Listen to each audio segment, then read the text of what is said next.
Thank you, Prescott. A little bit of basic housekeeping, I guess. I have always been opposed to the so-called breed-specific legislation, where in some counties, states, and so forth, there's been a move to prohibit the ownership of pit bulls or anything that looks like a pit bull. I did say that I am opposed to people keeping wolf dog hybrids, and that kind of issue I would like to see some form of legislation and education, not to go in and kill all wolf dog hybrids, but to make sure that they are licensed and neutered to stop the breeding. As for the pit bull problem, there are problems with how they've been bred and trained, and it really is a people issue. And maybe we should really discuss licensing people for fitness to own any living thing.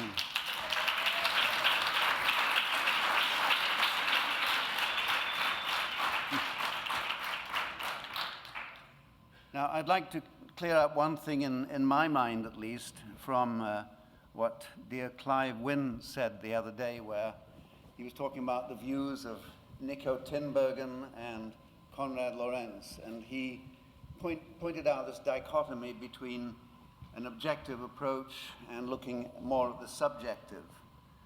And Tinbergen saying that we should not consider the subjective states of animals, but the opposite of subjective is objective.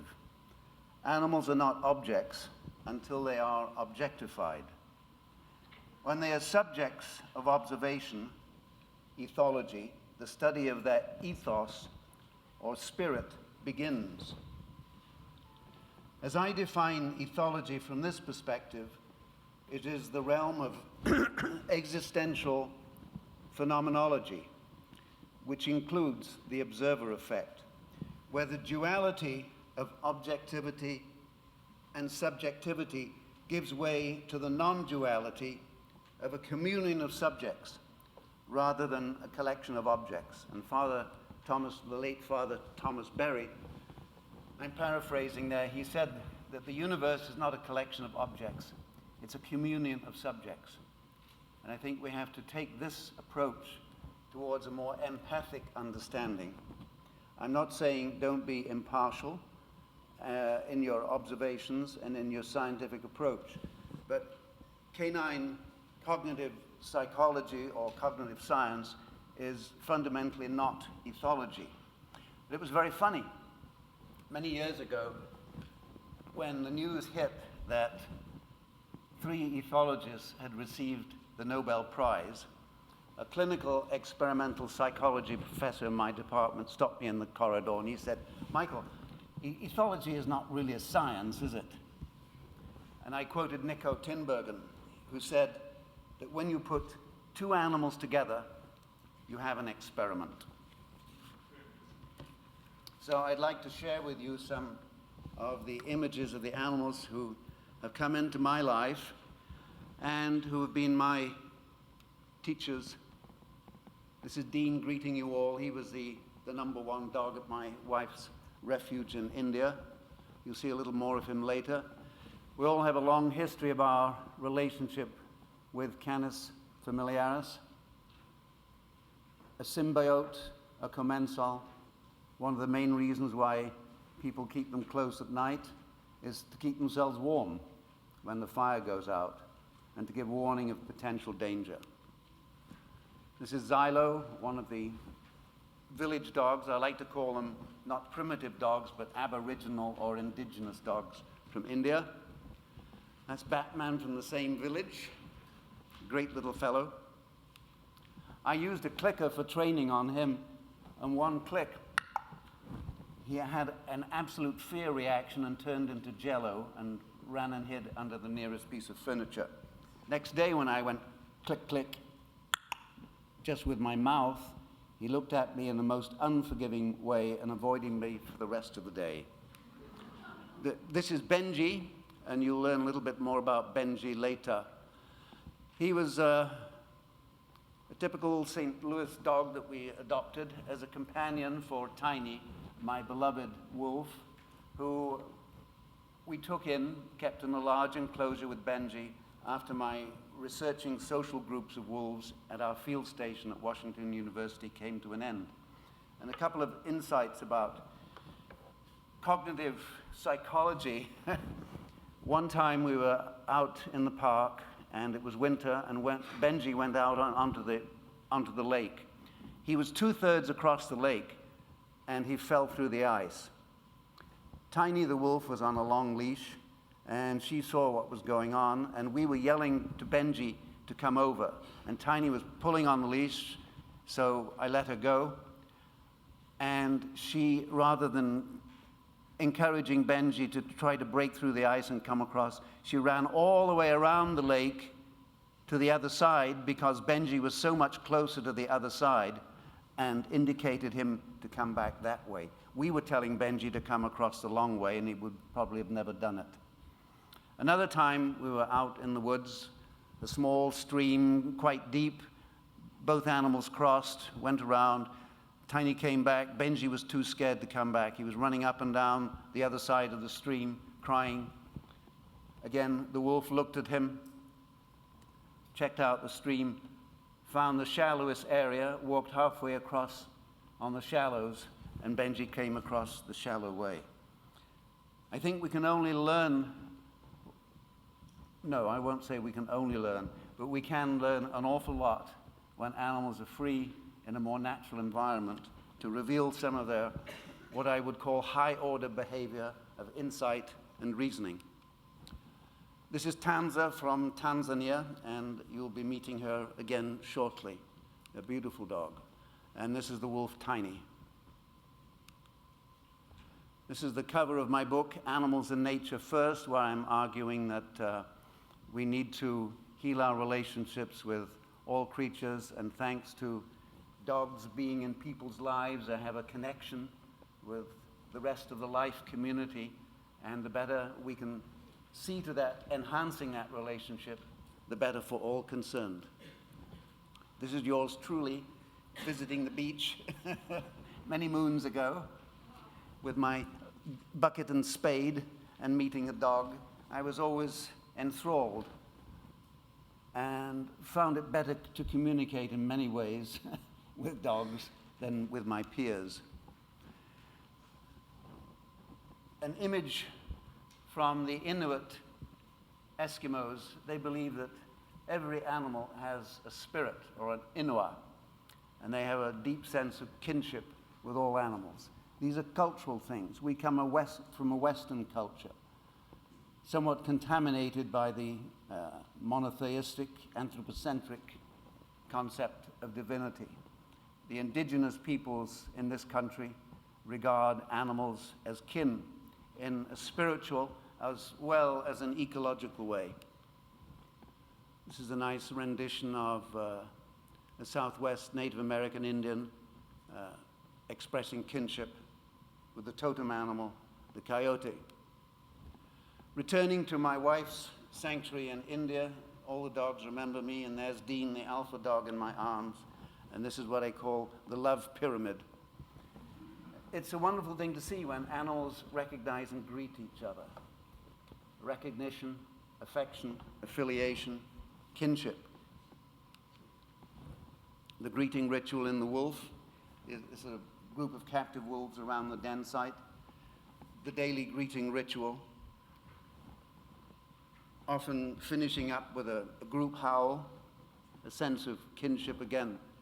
At the refuge in India, Dean, the #1 dog, would usually interrupt our breakfast and wine and give his head nod, signaling me to come out, and I'd come out with my shakuhachi flute, and they would all start singing. Then we'd hear the dogs in the village singing, and then I was imagining in the next village, they're all singing. Communion. There is much coming up now on the appreciation of sound and music for animals. Many animal shelters now using some music. My wife found especially that Gregorian chants are particularly calming for dogs. And you may know of Through a Dog's Ear, some classical music that's been composed especially to help dogs relax, but other studies have shown that you don't have to write special music for dogs. They just like good music. Cows don't like Shostakovich, they like classical music and they'll let down their milk. Other animals will respond to music, and I played my flutes to many different species. Horses like the didgeridoo. I play the didgeridoo too. And that goes down into their nostrils, and the social thing with the horse is to breathe into the horse's nostrils. I had one wonderful experience with a dog in Jamaica, Freddie, where I first learned to play the didgeridoo and get the circular breathing, and you can growl and bark down it. It's a great sound. And he grabbed the other end and started growling back up at me. He immediately had insight and reasoning. Yes, this is a musical instrument, I'm going to play the other end. That really blew me away. So approaching dogs, I advise people to learn something also about body language, get down to their level. This is the dog I was meeting at an animal refuge in Bavaria, where I was consulting. They had them in groups, social groups. The German authorities were saying, no, if you have a shelter, every dog must be in a separate cage. And they wanted to close several facilities being operated by a wonderful organization called Pro Animale. And I was greeting one of their dogs there. So he comes over and sniffs. I take his forelegs and hold him, and we do head press. You see his eyes. I'm not making eye contact yet. I'm being submissive. And then we both make eye contact. I let go. He leapt up, embraced me, and covered me in kisses. I've long been an advocate for animal rights because I think the rights of animals equate with the principles of proper care and holistic veterinary medicine. And these principles simply are right understanding, and that is the wonderful job that Sparks is helping promote. Right understanding, and tying in with right understanding, right relationship. We've been discussing whether it's one of dominance and control, and I'm afraid many people who do like dogs like to be domineering. Very unfortunate. It's the wrong term. Little Dean, our #1 dog at the refuge, and some friends were seeing the videos last night. A very small dog, but he controlled all the other dogs. He was always checking them out. If a fight was going to start, he would come over and break it up. Any new dog coming in after quarantine, he would check that dog out and literally accompany that dog to meet all the other dogs. And we had about 30 dogs altogether, varying numbers. It was extraordinary. He very rarely had to even show his teeth. It was simply his presence.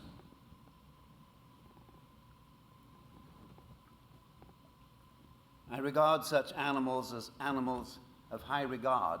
He was regarded very highly by the other dogs, and for what reason, I'm not entirely sure. But he had power of presence, something charismatic in these extraordinary animals.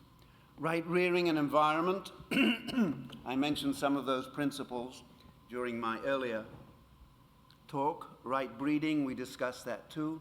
The problem with inbreeding, the problem with puppy mills, the problem with lack of progeny testing, and what are we selecting for, and what is inappropriate veterinary medicine doing, keeping certain genotypes alive with all kinds of supportive treatments, when in fact the genetic, congenital, and developmental disorders should be phased out through more careful selective breeding.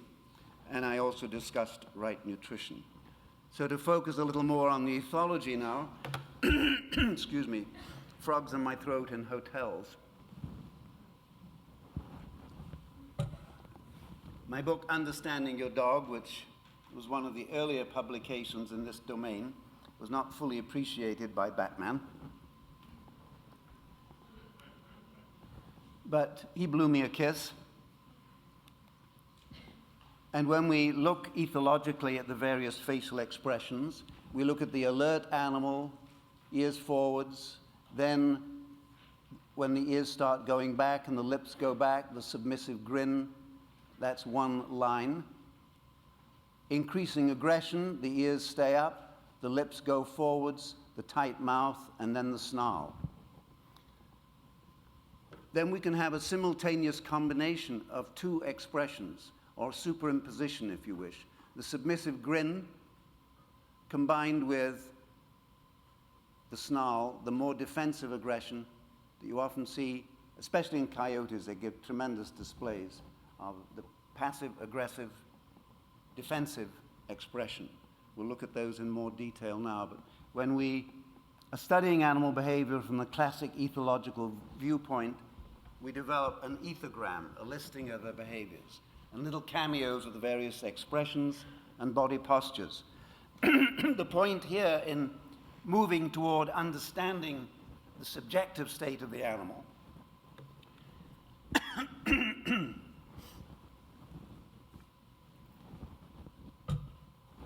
is that through their body language,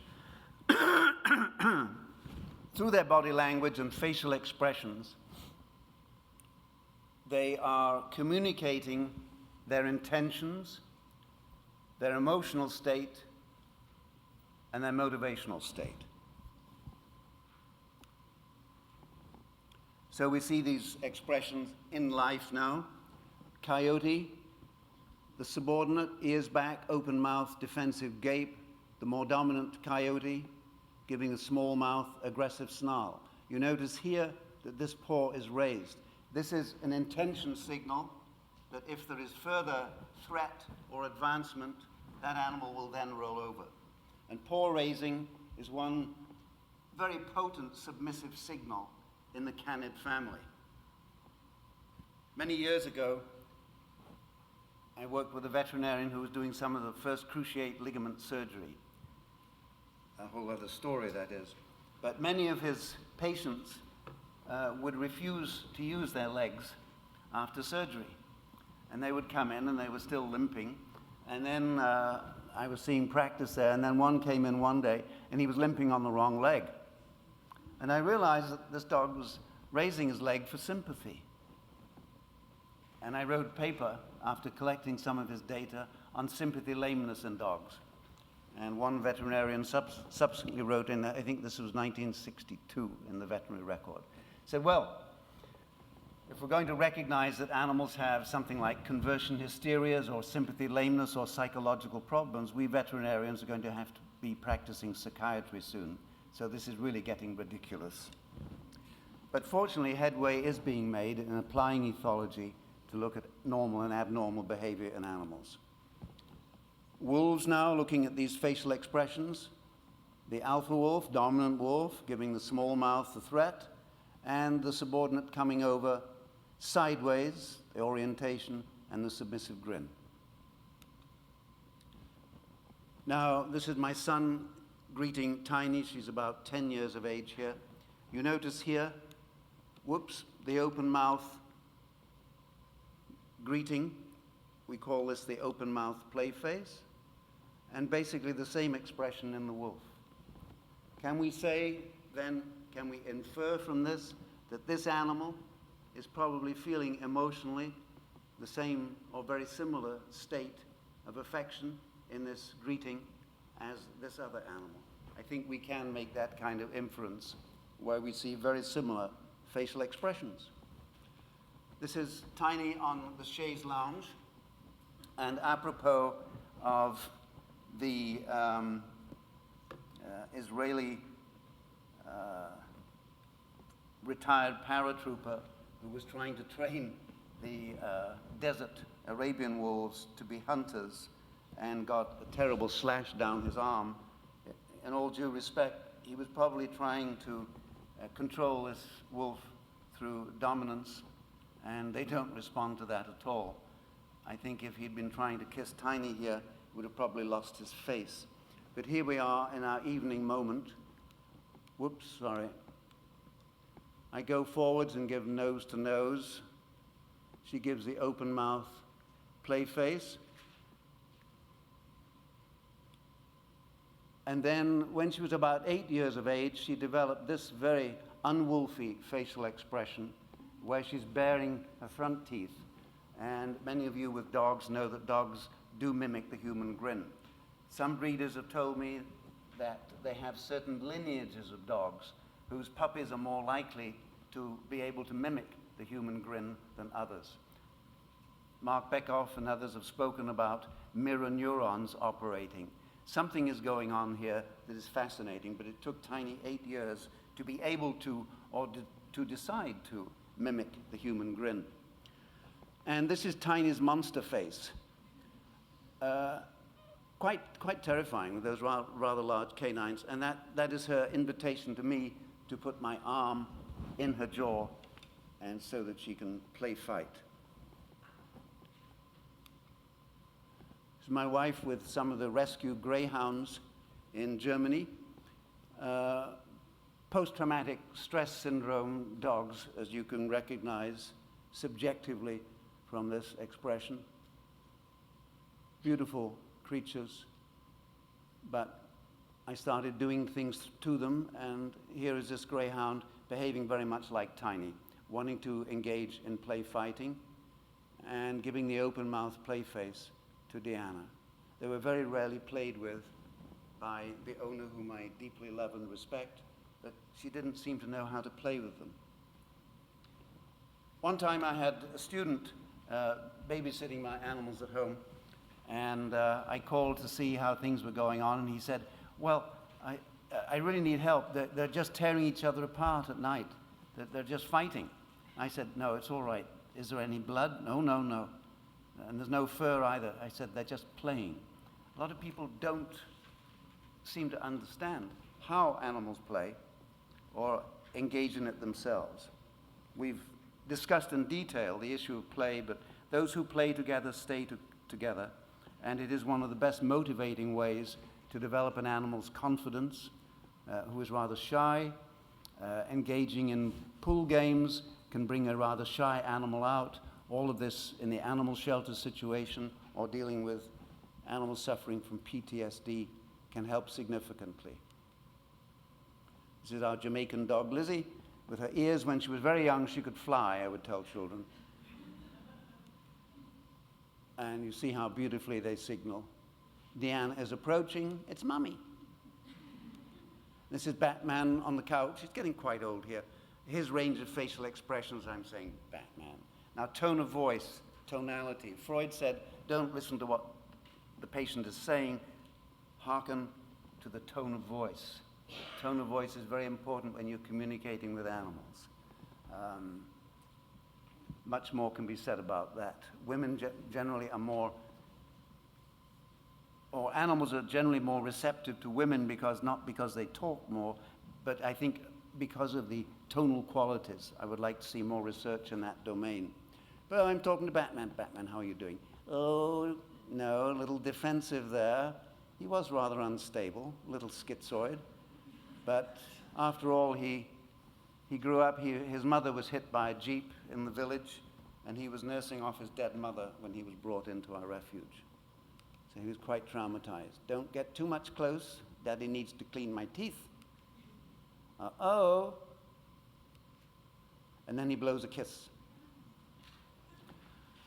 The licking toward the nose is more of a sign of apprehension.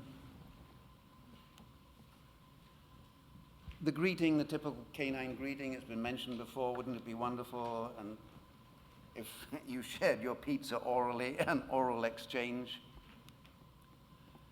The captive wolves in Point Barrow that I studied, here is a mother being food mobbed by the cubs, and she regurgitates food. We did some other studies with food and how they share. And in one wonderful example, one of the Eskimos brought in some caribou meat, and the cubs all went onto it, been chopped up into pieces. The mother was also being mobbed by the cubs, so she took the meat into one far corner so the cubs could eat, and then left the largest one for herself so she could eat in peace. Spatial sharing, regurgitation of food.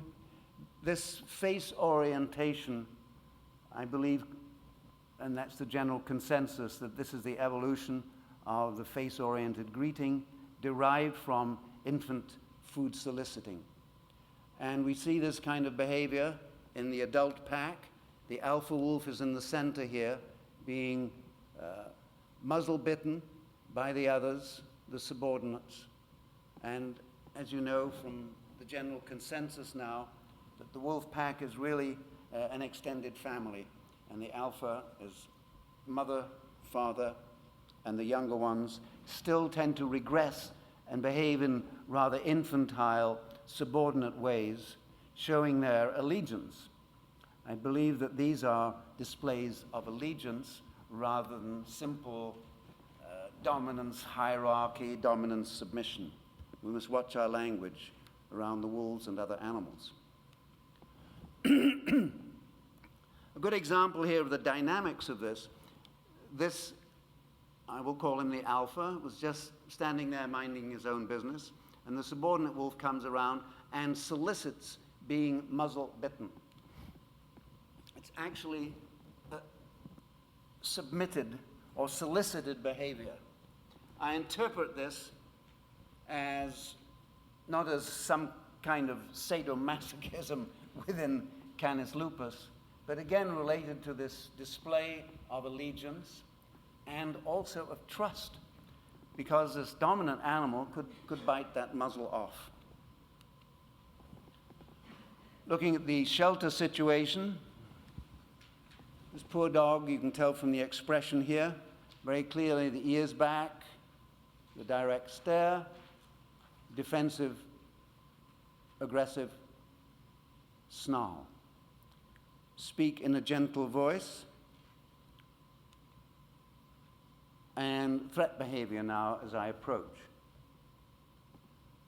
Then I get down on my knees and go in and talk quietly to the dog, stepping back now, and I was then able to make contact. Simply reading the body language. And that is a typical kind of sequence: defensive, and then you approach, more offensive, you get down, talk gently, and the animal's weight is shifting back now, less fear, and then you can make contact. The muzzle bite is a kind of ritualized greeting in the wolf. Here is the alpha wolf, after being solicited, pinning the younger one down to the ground. Now, in some of my earlier writings, I said when you have a very unruly dog, do what the parent wolf does, seize the dog by the scruff of the neck and the muzzle, and simply hold the animal down. Another way with the smaller animals who are being unruly is to hold them and cradle them. I mentioned that yesterday in discussion. These are red wolves, the muzzle bite. This is during courtship. The male has been doing a courtship dance around the female and gives the muzzle bite. It's controlled power. To submit to that is very clearly an expression of great trust. And the controlled bite, the muzzle works so very well for dogs because it's much harder for them to open their mouths against pressure than to close them. And the muzzle, putting a muzzle on a dog, has a calming effect. It's like the wolf clamping down on the unruly cub. Dealing with cats, it's a whole other area. You can get a little paper clip or a rubber band and just take up a little bit of the cat's skin by the scruff of the neck, and the cat will immediately remain quiet.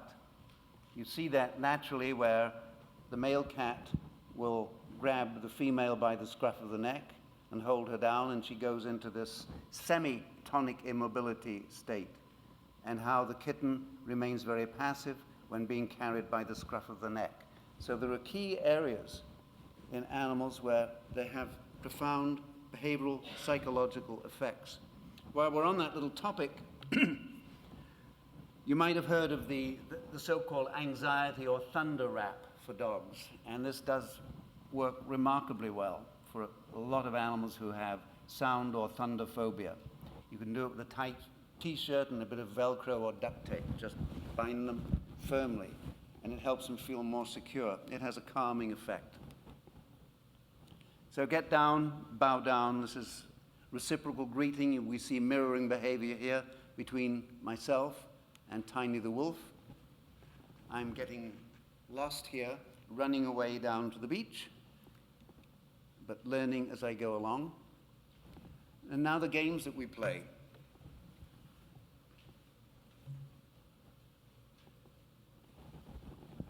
Making eye contact is the most critical issue here. When I was teaching Tanza to sit, when she was 8 weeks of age in Tanzania, she got sit in no time, but immediately she converted that into her own game, and it impressed me at that precocious age. She would stare at me, she would go into sit, she would stare at me, and then she started this slow process toward me with eye contact, and then zip to one side, an invitation to chase. John Lilly, with his cognitive psychology work with, or learning ability work with dolphins, found a very similar thing, that sometimes dolphins would change the game that he was having them conduct and come up with a whole new strategy. Tanza was very precocious in that regard. One of her greatest delights was when Diana put on a mask. She especially liked the cat mask, and she would find that changing the gestalt of the human being very, very stimulating. I think this is another area for applied ethology or cognitive psychology to look at, the effects of masks and changing the human gestalt on animals' cognition. We've been hearing quite a lot today about pointing, and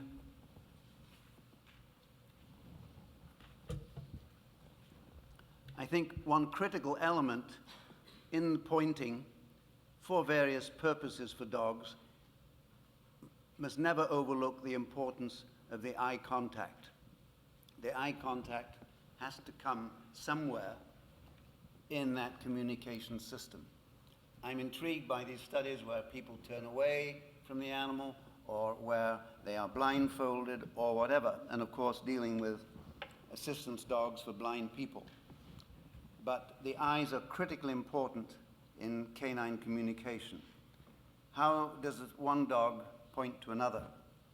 They make eye contact, and then they will turn their heads and look in a particular direction, and their ears pointing in that direction too. That's how one dog gets a cue from another to look over there, but they make the eye contact first. The eyes have it. Here, the alpha wolf is giving a direct stare to the subordinate approaching, and the subordinate avoids eye contact. But when the subordinate approaches, notice the orientation always sideways, the alpha wolf breaks eye contact. One way in which the wolves establish a kind of social distance or manipulate social distance is through avoiding eye contact or ignoring. And one of the most punishing things for a dog is to be ignored. And the next step is to banish, send the dog into the other room. Another beautiful behavior that's been discussed here is the play bow. This is courtship between a Malamute and a wolf. He's got the open mouth play face. She's quite receptive. She's in heat, they're courting, and here's a playful embrace. You notice the wolf is more confident. She has the open mouth play face, and the Malamute is still quite not sure. He's got his lips back and a more submissive grin. The dynamics of the body language now unfolding into full displays. These are coyote-dog hybrids. The dominant display, ears forwards, tail up, intention signal to rolling over, paw raised, ears back, then the rolling over into passive submission, lips back, intention licking, and the full dominant display, the stiff animal. Darwin called this the principle of antithesis. Play bow between Jethro, the Arctic wolf, and a dingo. Beautiful mirroring here.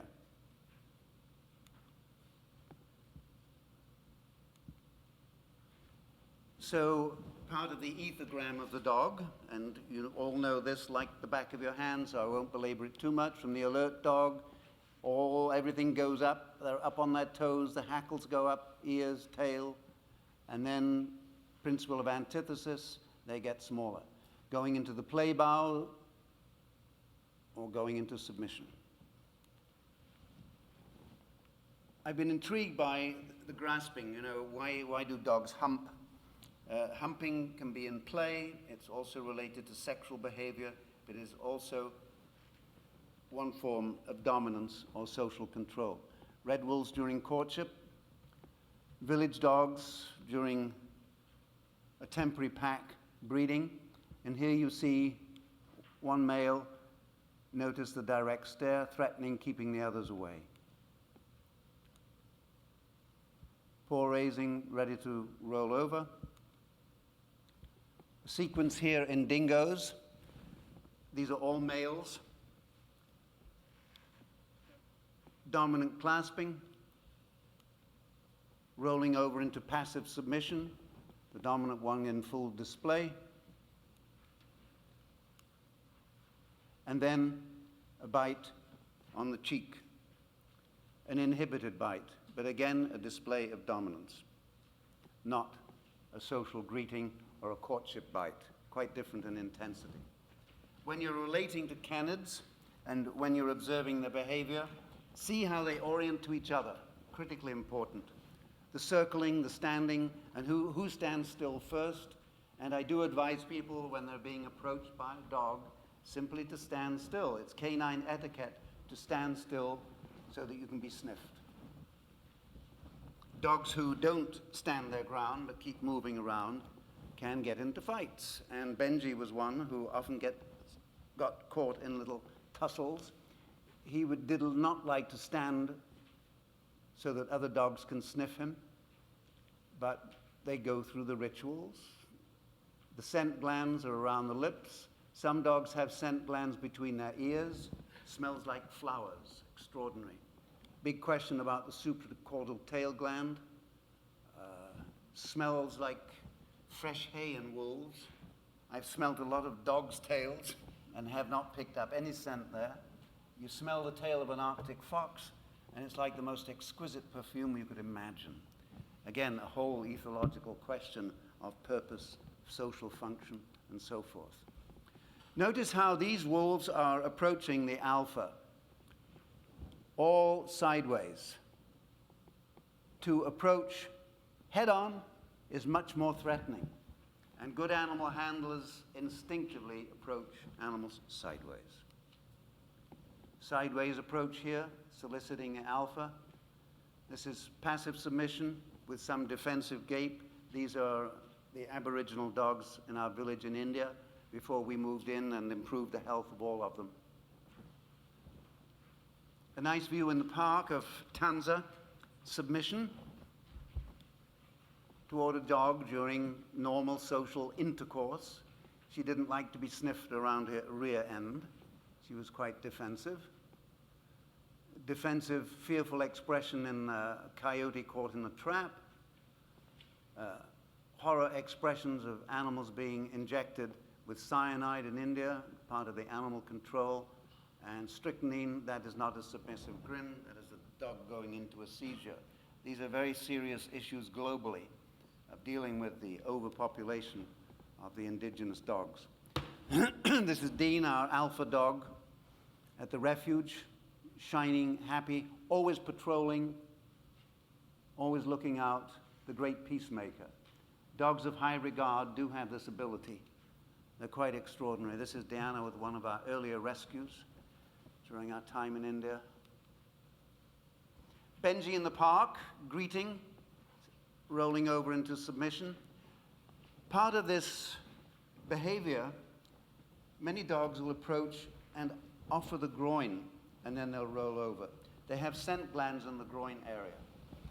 I wrote a paper describing this as the inguinal response, and we had one wild canid from South America called the colpeo, and I would approach his enclosure, and his ritual greeting to me was to raise his leg, to present his groin. Highly hypertrophied form of this display in that particular species. Most intriguing. But the groin area, whoops, sorry.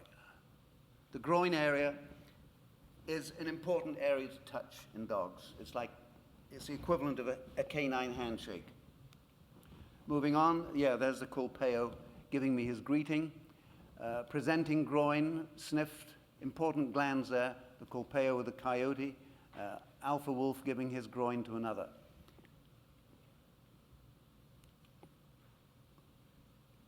Lizzie giving her groin display to a larger Malamute husky, engaging in play, offering a stick, invitation to play.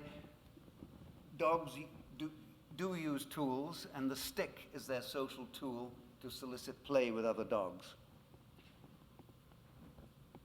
The stick didn't work, but she got closer, and they're engaging in play. Here is a dog being offered a stick to play at the Washington University campus.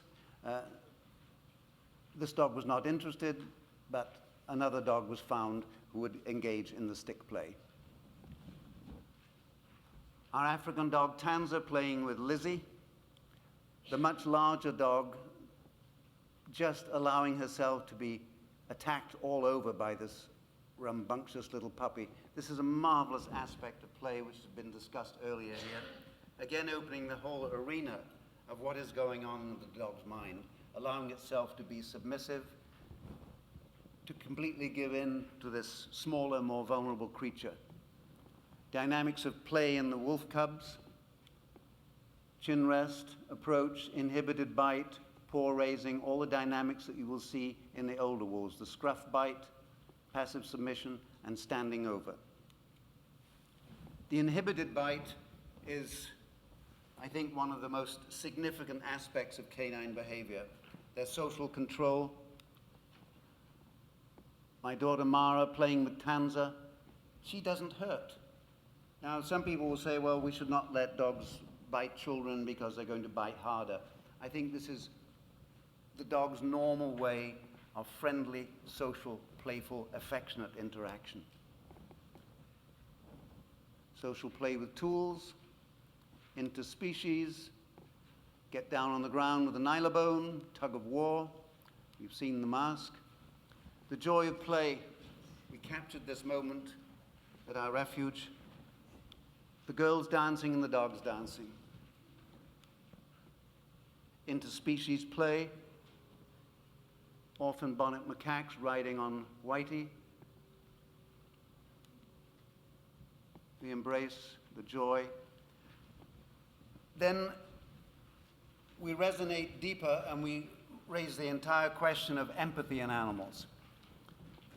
This is Tanza licking a burn on my hand. Remember, dogs' saliva will heal all kinds of wounds.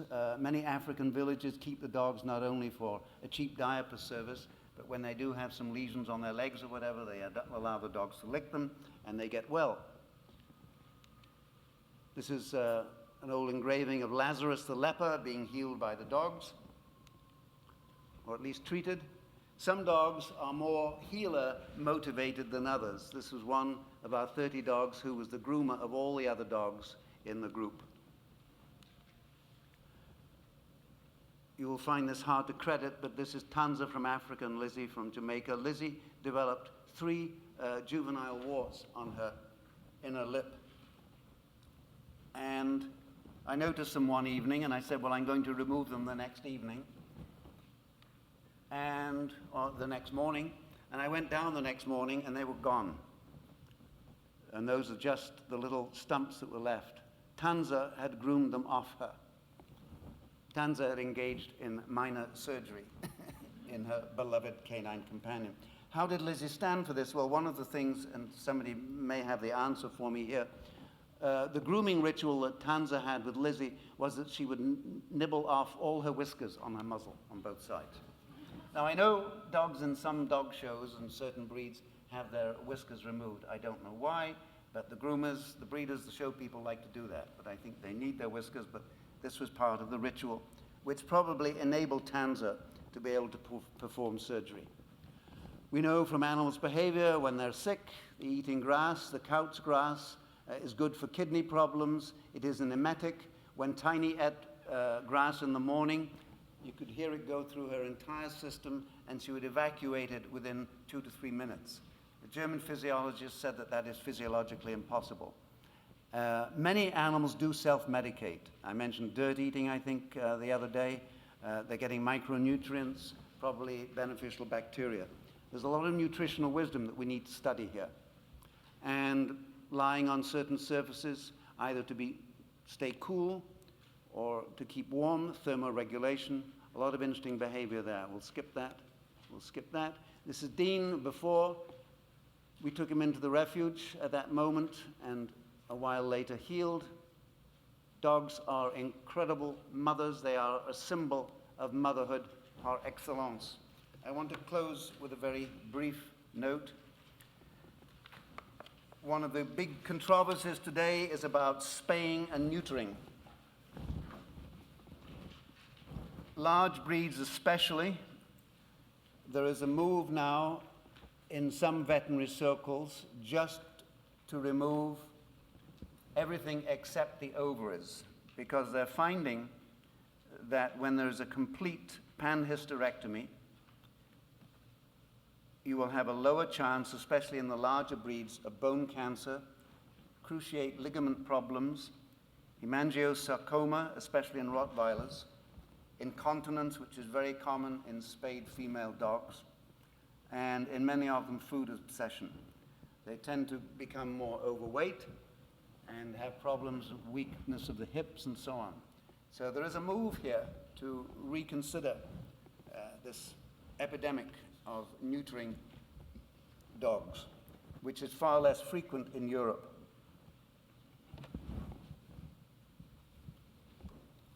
There was a study done recently reviewing all the literature, and I'm one who has said if female dogs are sterilized earlier in life, they're less likely to develop breast cancer. But in fact, a review of all the literature by veterinarians at the Royal Veterinary College London concluded that there is only a little evidence in support of the idea that early spaying will help reduce this problem. Of course, on the other side, we have the issue of our intact male dogs, more difficult to handle. We have a pet overpopulation problem. So how, in heaven's name, can we start questioning this spay-neuter population imperative? I think the real imperative is to get the animals out of the shelters by adopting more, encouraging people to have more than one dog, to start looking at the commercial puppy mills and the breeding of so many purebred animals just for the show, and then they finish up, many of them in shelters or in the wrong hands. I'd like to end on a note of more encouraging hope. I was given this flute. It was made by a shepherd in the mountains of Ecuador. And when he played it, he had several flutes. He gave this particular one to one of my graduate students who happened to be up there. And he said that when he played this, all the animals would play. The dogs would play with the sheep would play. So.